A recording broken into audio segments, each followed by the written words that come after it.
a massive, and that's the biggest word I can think of right now, a humongous, massive following on social media. No, they're amazing. And they love you. And I love them. So I'm trying to figure out how it is, because I can only assume, let me make an assumption here.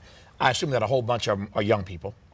They are young. Okay, so you know this, okay. A great deal of them. All right, so how do you make this issue of climate change, and I even hate the phrase, but I'll use it anyway. How do you make it sexy, attractive? You know what I'm getting at, right? Absolutely. So yeah, okay, take it. That's actually an incredible question, and I asked myself that years and years ago, after the BP oil spill happened. Obviously I'm from the Gulf Coast of Louisiana, so watching my entire home be destroyed, and I guess yesterday was the 4th year anniversary.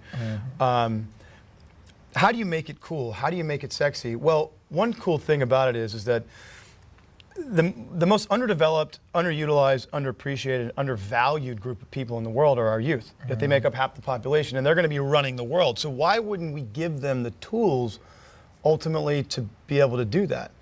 And yes, by virtue of the fact that most of them are very young, if they would not typically be watching a show like Years of Living Dangerously, if it takes something like a vampire soap opera, which has been such a great 5 years of storytelling that really resonated with this audience and built this audience. My whole thing is, I don't know how to do very much in the world, but leveraging entertainment value and using social media to create quantifiable global change, that I know how to do.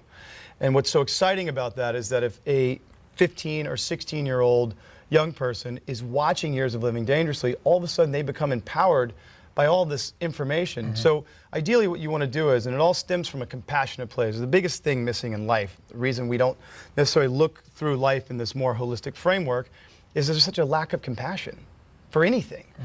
And so I guess what I'm saying is that if it takes me being a face of this one episode or component of the show to get young people watching it, then so be it.